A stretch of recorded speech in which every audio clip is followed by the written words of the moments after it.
Pán s vami. Čítanie zo svätého Evanjelia podľa Jána.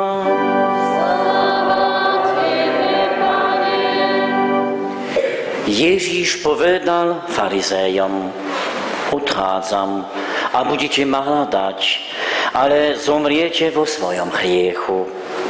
Kam ja idem, tam vy prísť nemôžete. Židia si hovorili: vari sám seba zabije, že vrami kam ja idem, tam vy prísť nemôžete.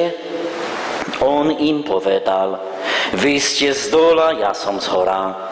Vy ste z tohto sveta, ja nie som z tohto sveta. Preto som vám povedal, že zomriete vo svojich hriechoch. Lebo ak neuveríte, že ja som, zomriete vo svojich hriechoch. Pýtali sa ho teda: kto si ty? Ježiš im odpovedal: od počiatku to, čo vám hovorím. Mám o vás veľa čo povedať a súdiť, ale ten, ktorý ma poslal, je pravdivý a ja hovorím svetu to, čo som počul od Neho. Nerozumeli, že im hovorí o Otcovi. Ježiš im teda povedal: keď vyzdvihnete Syna človeka, poznáte, že ja som a že nič nerobím sám od seba, ale hovorím tak, ako ma naučil Otec. A ten, ktorý ma poslal, je so mnou. Nenechal ma samého, lebo ja vždy robím, čo sa páči jemu. Keď to hovoril, mnohí uverili v Neho. Počuli sme slovo Pánovo.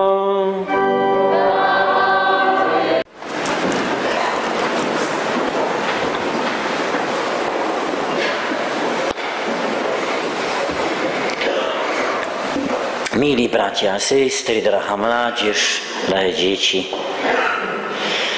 aj tie Ježiškové oči tu krásne, ktoré kúkajú na mňa v druhej lavičke.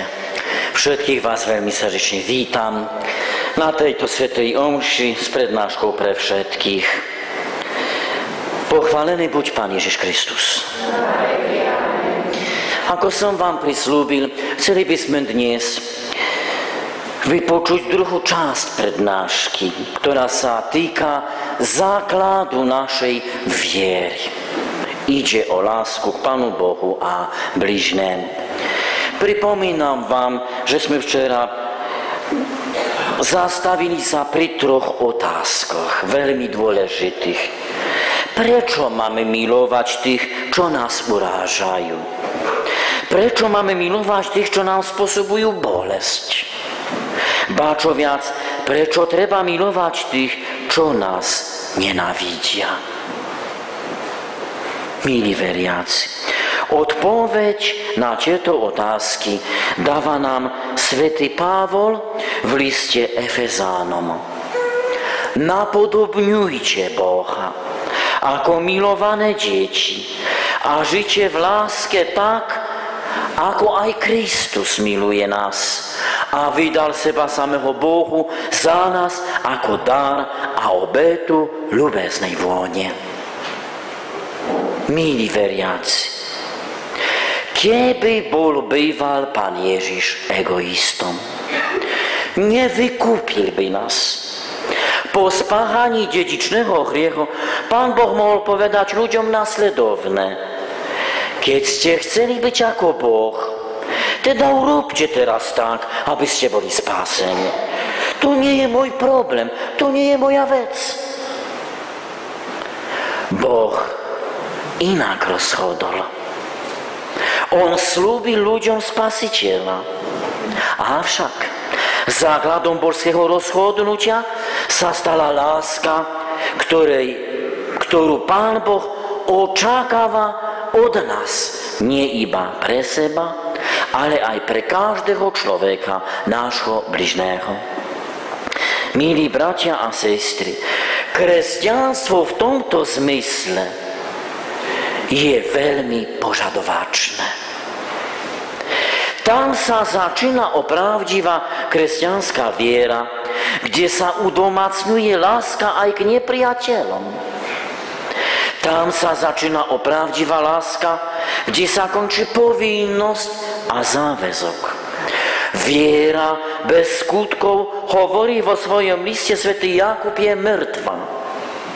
Viera, ktorá nerodí lásku k našim nepriateľom, neprináša žiadne ovocie. Pán Ježiš v Evangeliu podľa svätého Matúša hovorí tieto slova. Lebo ak milujete tých, ktorí vás milujú, akú odmenu môžete čakať? Varite nerobia aj mýtníci? A ak pozdravujete iba svojich bratov, čo zvláštne robíte? Nerobia to aj poháňa?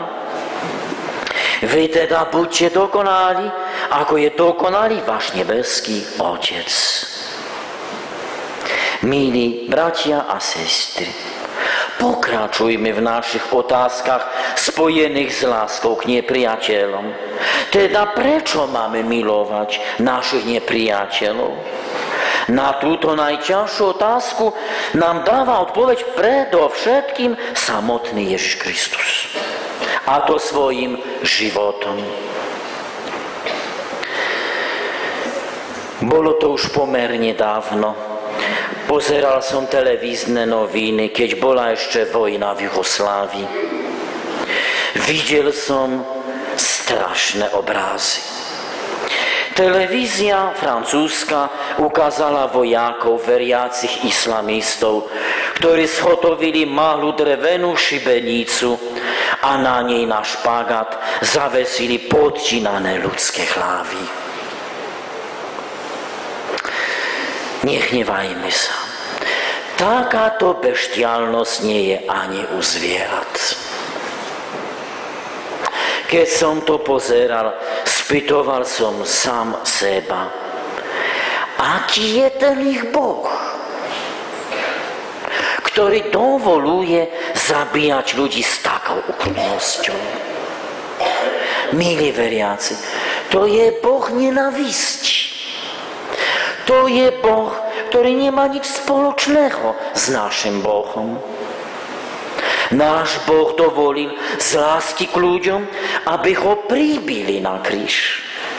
A bol pozdvihnutý na kríž, a keď bol pozdvihnutý na kríž, modlil sa za svojich nepriateľov. Oče, odpustím, lebo nevedia, čo robia. Pozrime sa, drahí bratia a sestry, Boh, ktorý mohol v okamihu zničiť svojich nepriateľov, zvíťazil nad nimi opravdivou láskou. Preto môžeme byť hrdí na nášho Boha, drahí bratia a sestry. V porovnaní s našim Bohom iní bohovia nemajú žiadnu hodnotu. Nech to bude Budha, nech to bude Mohamed, to je jedno. Nemajú žiadnu hodnotu. Preto zopakujme si ešte raz otázku. Prečo mám a musím milovať všetkých ľudí, najmä nepriateľov? Lebo niet opravdivého kresťana bez lásky k bližnému. Preto svätý Ján hovorí vo svojom prvom liste, kto hovorí, že je vo svetle a nenávidí svojho brata, je ešte stále vo tme. A chodí vo tme a nevie, kam ide, lebo tma mu zaslepila oči. Teda, kto by tvrdil, že miluje svojho Boha a bližného vo svojom srdci nenávidí, klame, hovorí nám svätý Ján. Avšak, milí veriaci, či treba nenávidieť, aby bolo treba zhrešiť proti tomuto zákonu? Satan pokúša ohováraním, klebetami, osočovaním, uražaním a ešte iným spôsobom, o ktorom možno dobre vieme. Pozrite, drahí bratia a sestry, na váš každodenný život a tam nájdete odpoveď, akým spôsobom nás pokúša zlý duch, ktorý je duchom nenávisti, aby sme urážali nášho bližného. Milí veriaci, drahé deti, drahá mládež, Možno nie jeden, aj nie jedna z vás môže si pomyslieť nasledovne. Páter misionár, ľahko sa vám hovorí, no zachovávať tieto Božie prikázania nie je vôbec jednoduché. Preto predpokladám, že nie jeden, aj nie jedna, a možno všetci chceli by ste vedieť, ako plniť tieto Božie zákony v praxi. Kto si ako vzor na 10 Božích prikázaní vypracoval 10 rád. Ako v praktickom živote dodržávať lásku blížnemu a svojmu nepriateľovi. Skúsme si niečo zapamätať. Prvá ráda. Rešpektuj každého človeka, lebo v ňom býva Kristus. Buď citlivý k druhému inému človeku, k tvojmu bratovi a sestre v Kristovi. Môžete sa opýtať, nejaký zločinec, nejaký, páchateľ zla, a čo býva v ňom Kristus? Áno, býva. Vzhľadom na to, že má dušu ten človek. Druhá rada. Zmýšľaj dobre o všetkých. Nemysli zle o nikom. Staraj sa dokonca o ňoho, aj v tom najhoršom snaž sa vidieť niečo dobrého. Drahí veriaci, nikto není svätý. Nikto. Ale platí to opačne. Nikto není úplne pokazený. Teda nie ideálneho človeka. Každý z nás má svoje slabosti. Ale platí aj naopak. Niet človeka absolútne úplne zlého. Teda každý z nás má svoje nedostatky, aj klady. Ide o to, aby sme v ňom videli predovšetkým dobré stránky jeho osobnosti a na tom stavali. Tretia rada. Hovor vždy žičlivo o druhých. Nehovor zle o bližných. Náprav krivdu, ktorú si inému spôsobiť slovom. Nerob nesúlad medzi ľuďmi. Spájaj srdcom aj slovom. Štvrtá ráda. Hovor s každým láskavo, úprimne. Nezvyšuj hlas. Nepreklínaj. Nerob nepríjemnosti. Nespôsobuj pláč inému. Uspokojuj iných konaním dobra. Piatá ráda. Odporúčaj všetko všetkým. Nezahovávaj urážky vo svojom srdci. Snaž sa na niečo najskôr zabudnúť, aby sa nestalo to, čo v tomto príklade. Na istom súde prebiehalo súdne pojednávanie. Podľa jedného sudcu 2 rodiny sa dohadovali o rohošku pri dverách. V istej chvíli sudca skúmal viackrát dôklady súdneho pojednávania, pozrel a vykrikol: ľudia, čo vy robíte? To nemá zmyslu, zmierte sa.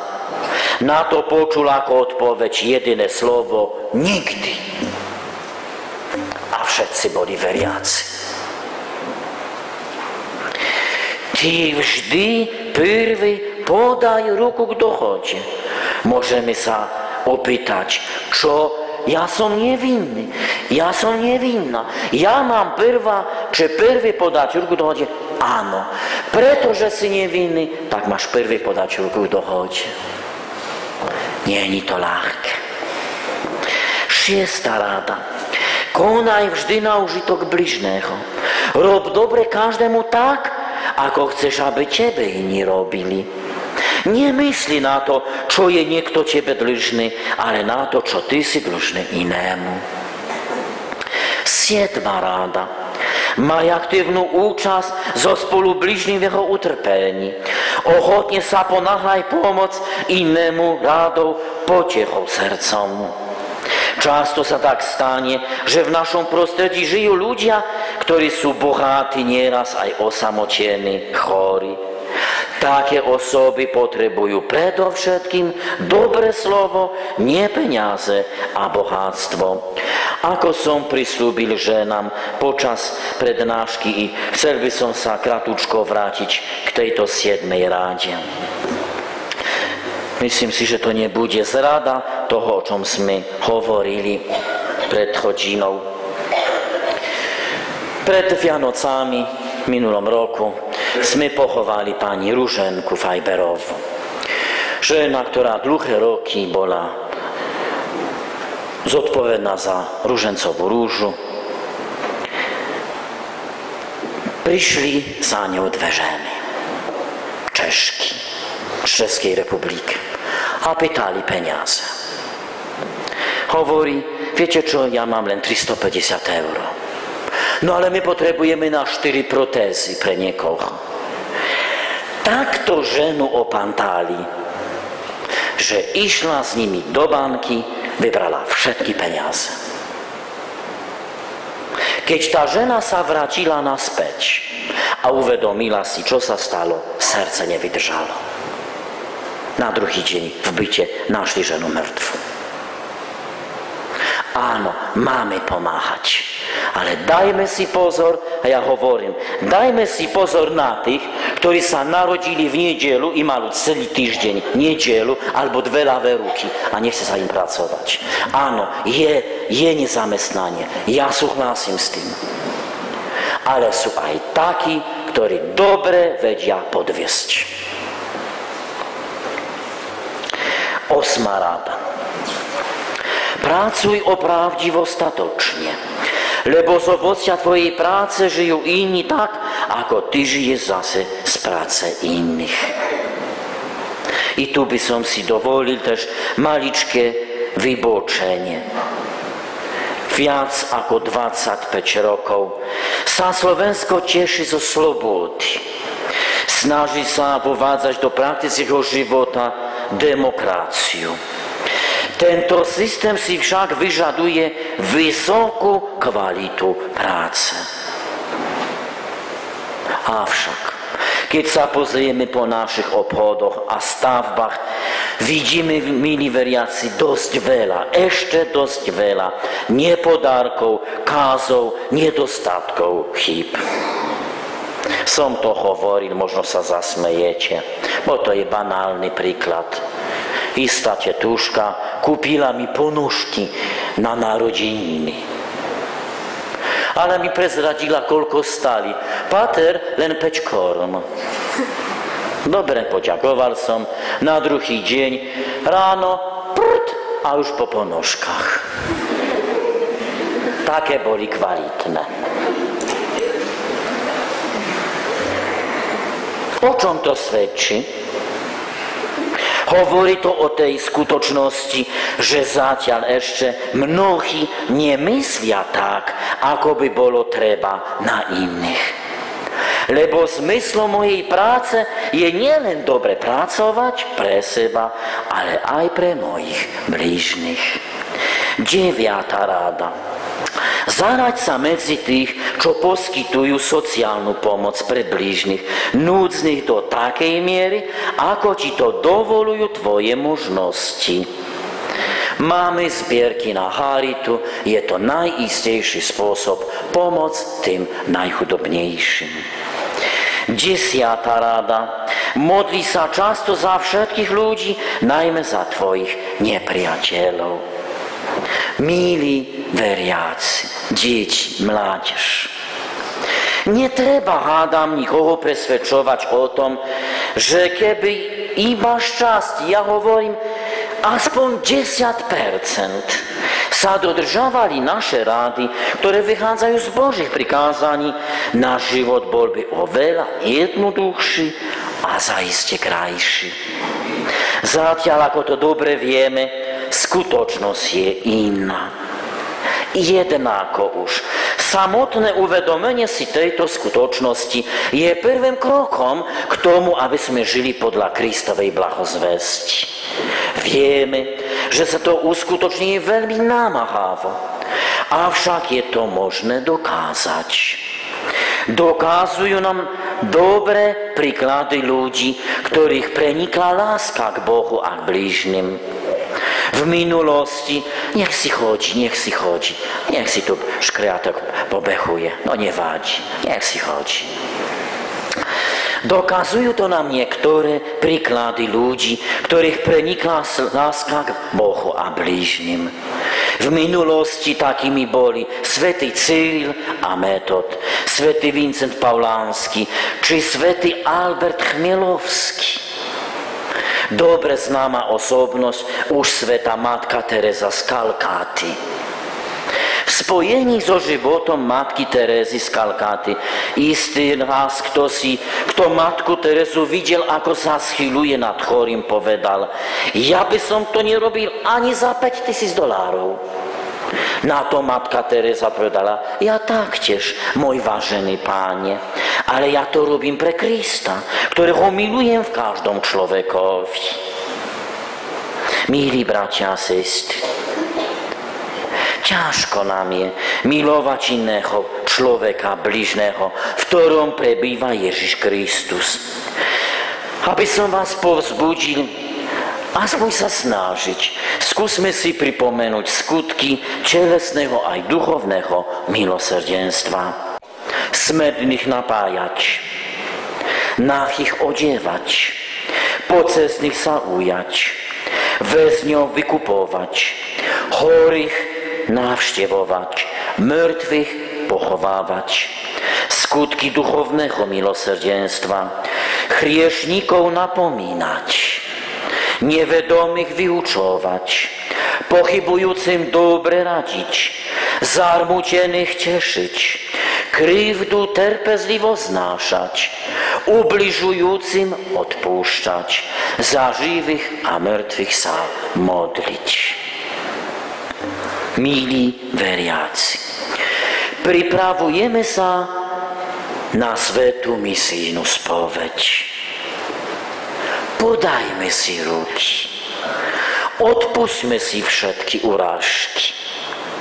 Zdokonalme sa v tom, aby sme znova ešte silnejšie milovali Pána Boha a bližného, lebo je to najdôležitejšie prikázanie zo všetkých Božích prikázaní a najmä s priestupkou proti tomuto prikázaniu budeme osobitne súdení. Avšak tiež hojne odmeneť, lebo sám Pán Ježiš Kristus povedal, že ani jeden pohár vody podaný blížnému neostane bez odmeny. Každý, kto opravdivo miluje svojho bližného, rovnako miluje Ježíša Krista. Nech dobrým pozvaním k tomu, aby ste plnili Boží príkaz o láske k Bohu i bližnému, budú tieto poetické slova.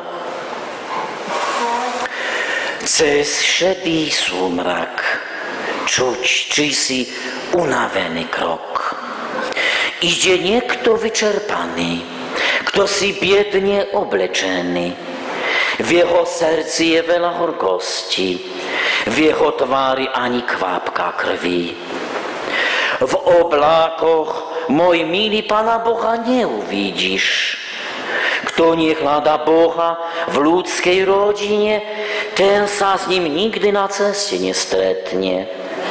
Uprostred šedej chmly ideš, Ježíšu, ty. Uprostred šedej chmly ideš, Ježíšu, ty. Uprostred šedej chmly ideš, Ježíšu, ty. Amen.